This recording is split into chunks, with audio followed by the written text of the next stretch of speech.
parti pour la deuxième période de la grande team. Si vous venez d'arriver, déjà bonsoir à vous. Et ravi de vous retrouver. On est en direct jusqu'à 22 h, donc n'hésitez pas à nous dire et à interagir avec nous, oui, en allant sur la page Facebook de la 3. Je vous rappelle qu'on est disponible sur le canal 203, StarTime 740, la TNT numéro 3 ou encore via l'application RTI Mobile. Bonsoir Roger Stéphane qui est arrivé sur le plateau. Oui, bonsoir Tia.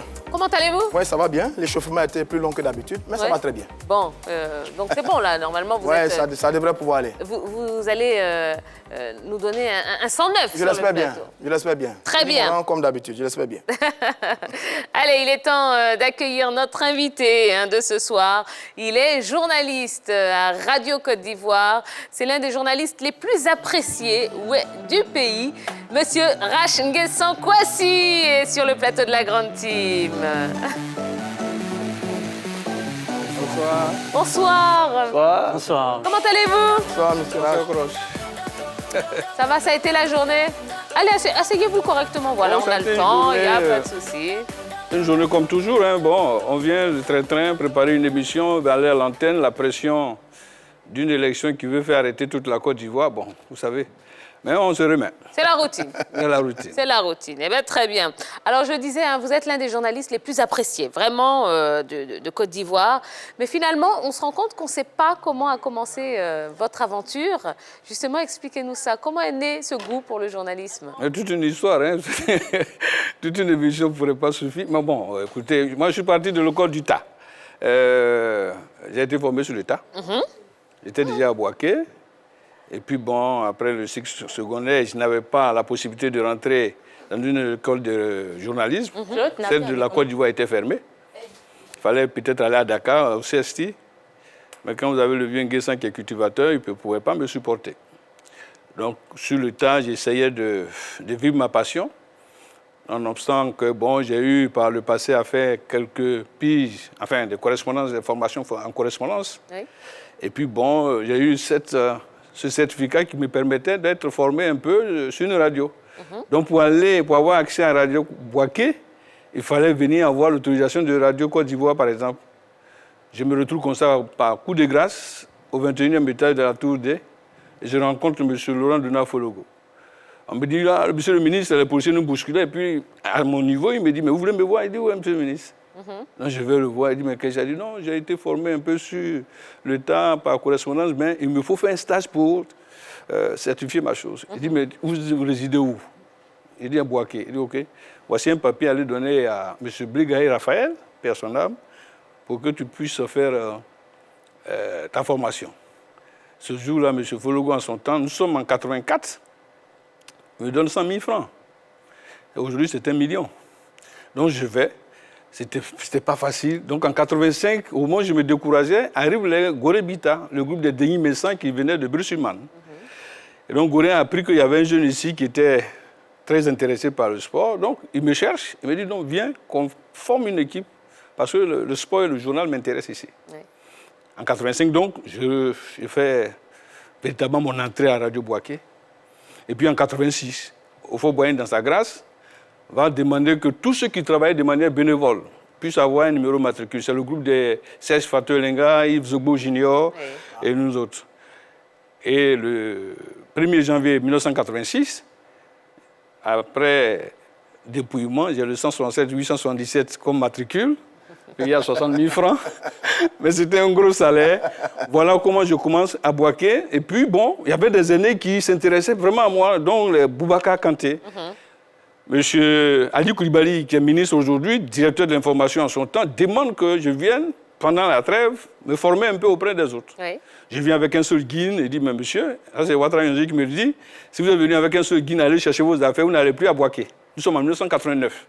Donc voilà comment je reste à Abidjan, affecté de force, et la passion va commencer. Quand vous êtes passionné, quand vous avez Kanté d'un côté, Jean-Louis de l'autre, naturellement vous allez être empoisonné par cette passion.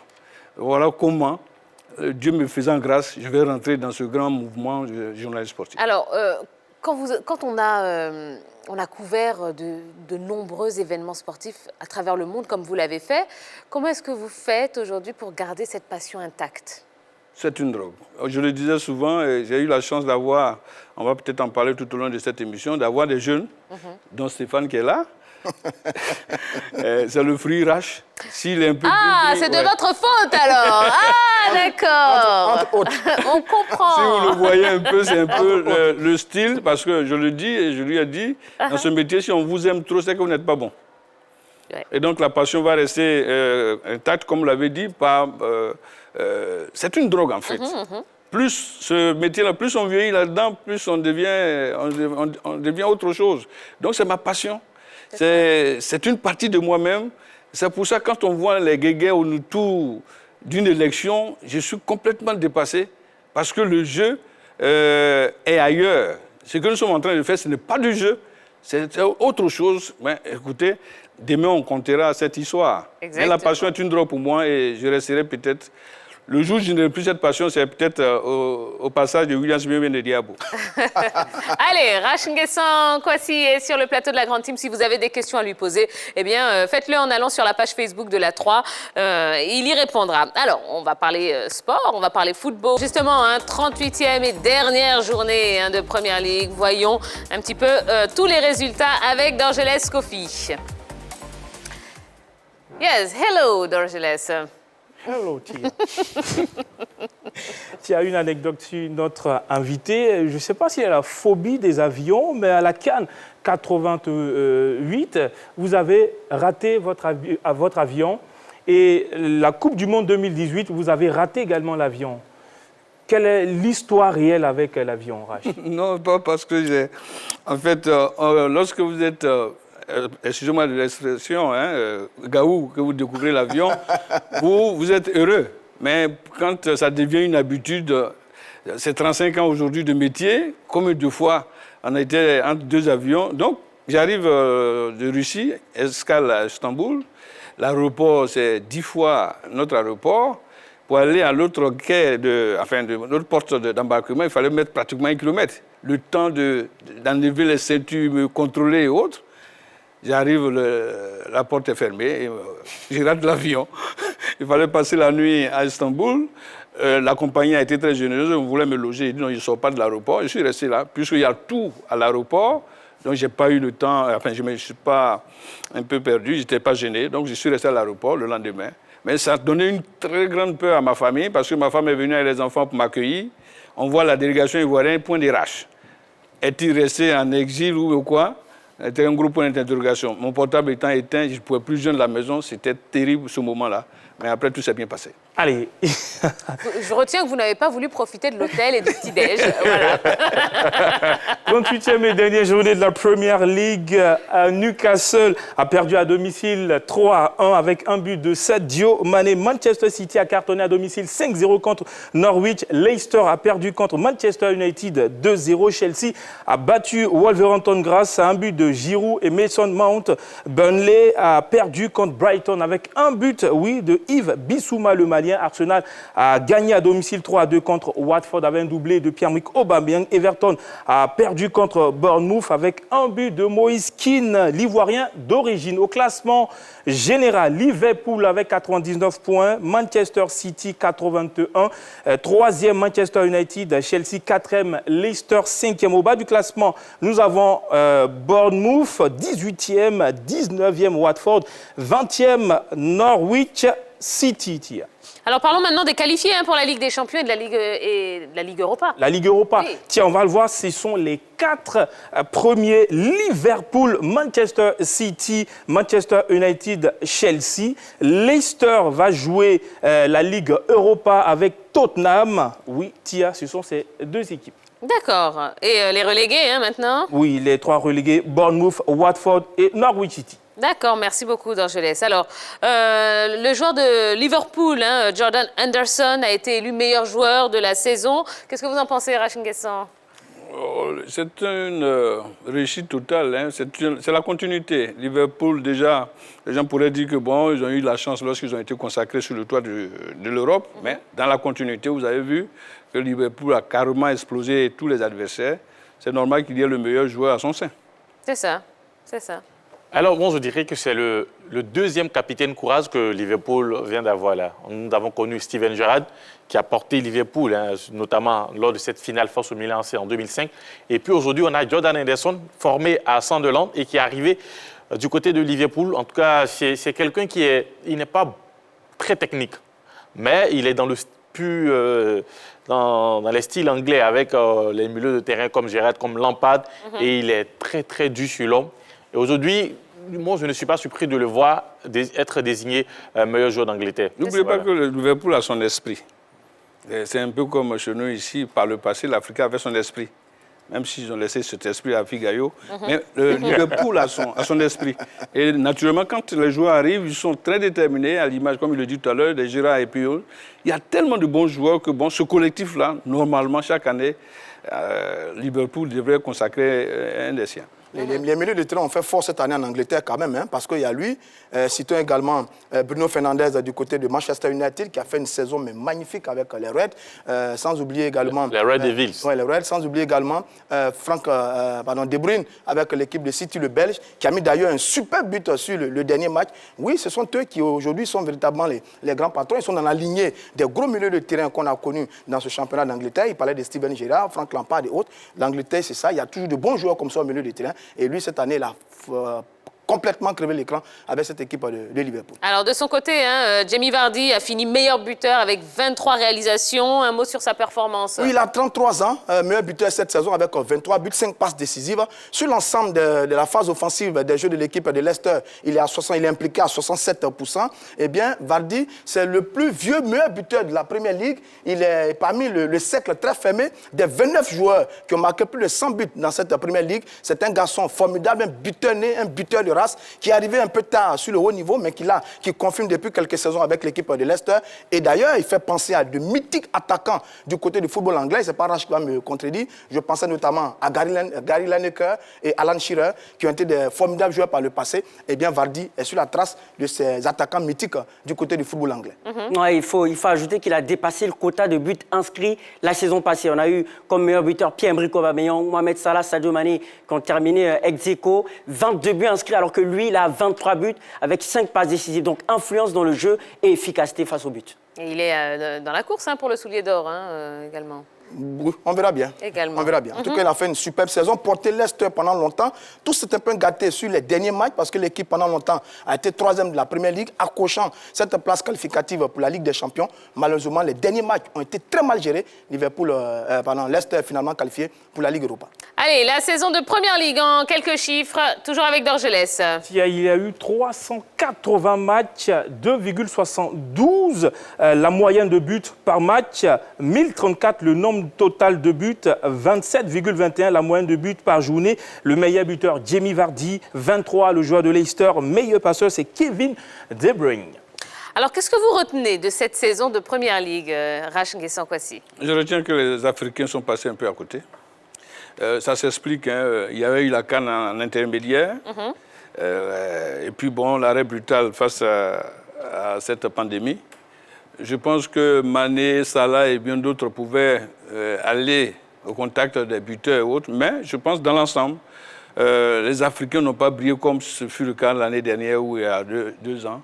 Cette année, le niveau est venu, et comme Stéphane le disait tout à l'heure, tout est parti de milieu. Si vous voyez bien, nous sommes en train de changer de style. Ce n'est plus les buteurs qui sont en attraction, mais bientôt, ce seraient les grands milieux. Et l'illustration est faite là par la consécration de ce grand milieu de Liverpool. Donc, il faudrait voir autrement comment nos Africains vont se comporter. Mais j'ai vraiment été un peu déçu par l'exploit des Africains, même si Aubameyang a terminé très fort. Alors, si on parle uniquement des Ivoiriens, comment est-ce que vous expliquez le fait qu'il y ait quasiment plus d'Ivoiriens en Première Ligue? Oui, le seul qui devait venir fermer les fenêtres est resté derrière la clôture, c'est Nicolas Pepe. Et malheureusement, bon, ça, il faudrait le voir. J'ai aimé tout à l'heure votre élément sur les Ivoiriens italiens. Oui. C'est le nouvel Eldorado, c'est tellement, ça va leur réussir, mais l'Angleterre, honnêtement, après le passage de Yaya et autres colos, Pepe aura du mal à s'imposer. C'est vrai qu'il a du talent, mais il faut bien qu'il s'élève au-dessus et considère qu'il est à la conquête de l'exploit, de qu'il est là pour représenter toute une jeunesse, toute une nation. Mais là, j'avoue que les Ivoiriens sont en difficulté. Bon, il y a Zaha aussi. Oui, Zaha n'a pas la tête là où il est actuellement. Il veut partir. Il a duré à Crystal Palace. Il a duré à Crystal. Il veut partir. Donne-lui cette chance de partir voir ailleurs. Je pense que c'est ça qui coince un peu. C'est le véritable adversaire des Zaha. D'accord. Ce que vous retenez rapidement, Rijo. En dépit de la crise sanitaire, nous avons vu un très bon championnat du côté de l'Angleterre. Liverpool, un très bon champion qui a tout dominé. Manchester United, comme le disait Roger Stéphane, avec son milieu Bruno Fernandes qui est arrivé en coup de saison, qui a été très intéressant. Et c'est lui-même qui permet à cette équipe de United d'accrocher cette 3e place pour la Ligue des Champions. Et puis un peu un placement au cœur pour l'équipe de Bournemouth qui va descendre. Bournemouth où on a un Ivoirien d'origine, Nathan Ake, même s'il a décidé de jouer avec les Pays-Bas. Voilà. Mais un petit pincement puisque cette équipe a de très bons joueurs. Donc voilà, c'est un peu, je pense que ça a été un très bon championnat cette saison du côté de l'Angleterre. Très bien. Allez, on va passer à la 36e journée de Serie A. Les temps forts, toujours avec notre ballot. Et on commence avec la Juve qui s'est imposée 2-0 face à la Sampdoria d'Angeles. Tia, la Juve à domicile a battu la Sampdoria des Gênes 2-0 grâce à des buts de Cristiano Ronaldo et Bernardeschi. Et Las Vérone 1, la Lazio de Rome 5, AS Roma 2, Fiorentina 1. Naples à domicile a gagné contre Sassuolo de Jérémy Boga 2-0. Genoa a perdu contre l'Inter de Milan 3-0. Brescia a été battu par Parme 2-1. L'AC Milan fait match nul contre l'Atalanta Bergame, but de Chanoglu pour le Milan AC et Duvan Zapata pour l'Atalanta. Au classement général, c'est la Juventus qui est en tête avec 83 points, suivi de l'Inter de Milan. 3e, Atalanta Bergame. 6e, le Milan AC de Franck Yannick Essier. 8e, Jérémy Boga avec Sassuolo. 11e, Parme de Gervinho. Au bas du classement, 18e, Lecce. 19e, Brescia. 20e, Spaltia. Alors la Juve, 9e titre consécutif, 36e Scudetto. Comment est-ce que vous expliquez cette domination de la Juventus Turin? C'est extraordinaire. La vieille dame. De toute façon, la Juve est à l'instar des équipes comme le Bayern et autres. Et Paris en France. Paris en France. C'est une équipe qui cherche d'entrer le titre. Et je pense que ce n'est pas étonnant. Surtout que vous avez un Cristiano qui ne veut pas aller à la retraite. Il est encore bon pour le service. C'est une très bonne équipe à suivre de près.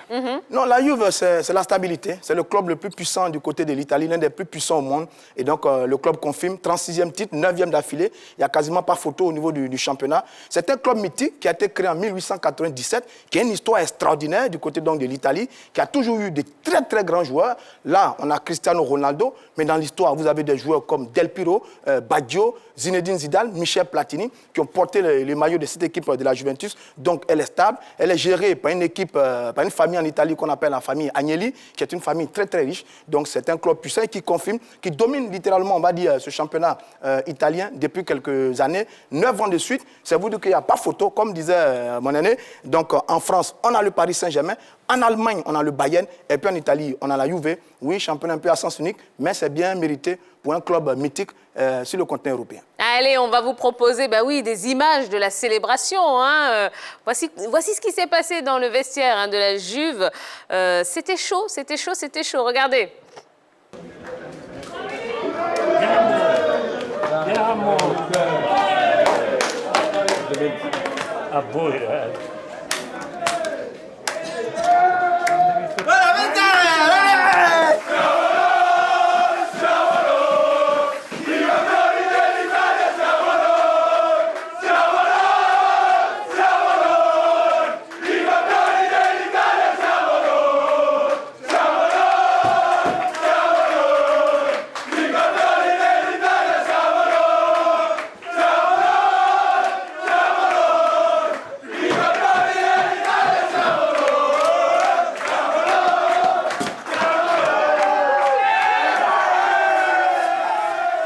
C'était chaud dans le vestiaire. Et comme vous parlez parfaitement italien d'Angeles. Champion, ils ont dit ils étaient champions. Blaise Matuidi, champion. Et puis félicitations à Sarri, vraiment, ce coach-là qui est venu apporter quelque chose de plus à cette équipe de la Juventus. Moi, je suis très content pour Rabiot, et qui était en difficulté à Paris. Et puis, je pense qu'il s'est relancé. Un autre titre pour Cristiano Ronaldo dans un autre championnat. Ce garçon, il Il est extraordinaire. Là où il passe, il gagne des titres. Il le réalise là avec l'équipe de la Juventus de Turin.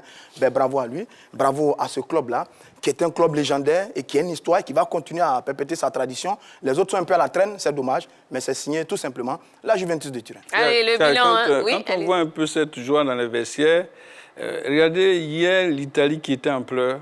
La vie peut prendre le dessus sur une pandémie. Et ça, je suis très heureux pour... C'est une très belle image qui contraste avec ce que nous avons vu avec nos frères italiens dans cette situation dramatique. Exactement. Allez, voyons en tout cas le bilan de la Juve cette saison d'Orgelès. Qui a cette saison, c'est 26 victoires, 5 nuls, 5 défaites, 83 points, 75 buts marqués, 38 buts encaissés. Meilleure équipe à domicile avec 16 victoires, 4 meilleure équipe à l'extérieur avec 10 victoires. Ils ont été tout simplement magnifiques. Allez. Arrivederci, merci.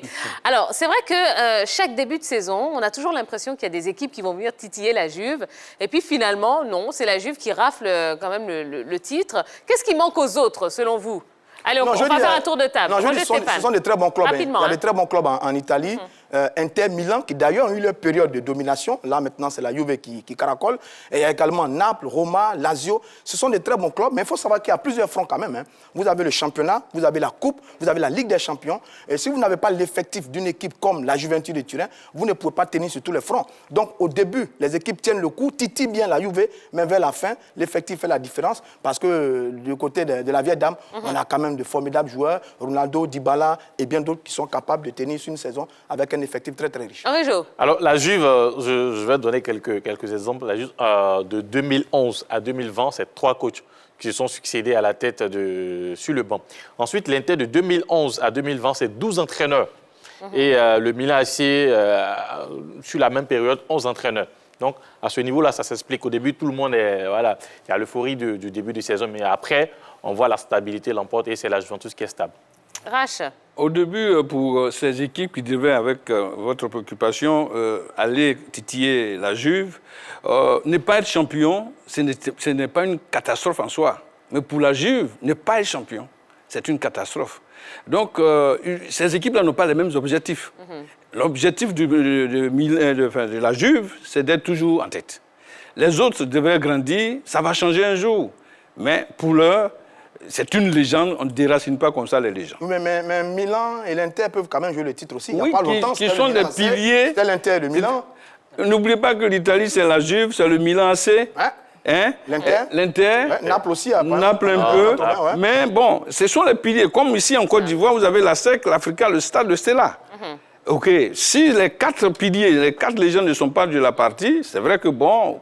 Le titre peut revenir à d'autres, mais je vous dis, pour que les autres atteignent le niveau de soit de la Juve ou bien du Milan AC, il faudrait encore batailler et orienter autrement les objectifs. Allez, on termine avec vous, Ballon, rapidement. Rapidement, il faut dire que les recettes sont tout simplement une bonne défense de la Juventus de Turin, une culture tactique.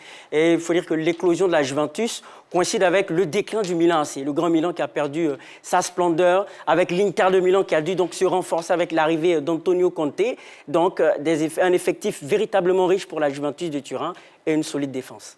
Allez, merci beaucoup. Voilà ce qu'on pouvait vous dire concernant donc cette 36e journée de Serie A. On va marquer une nouvelle page de publicité. Merci Ballon, vous allez nous quitter sur le plateau. Yellow va venir reprendre sa place et puis on a beaucoup de choses à vous proposer, notamment un sujet, sur l'Africa Sport. Et puis on parlera évidemment de l'élection à la FIF. Et je vous rappelle la grande question pour laquelle vous pouvez aller sur la page Facebook de la 3 pour nous donner votre avis. Face aux crises multiples, faut-il craindre le pire, selon vous? Donc, on attend vos questions également à notre invité de ce soir, le grand journaliste de Radio Côte d'Ivoire, monsieur Rach Nguessan Kwasi, qui nous fait le plaisir d'être avec nous sur le plateau de la Grande Team. A tout de suite, ne bougez surtout pas.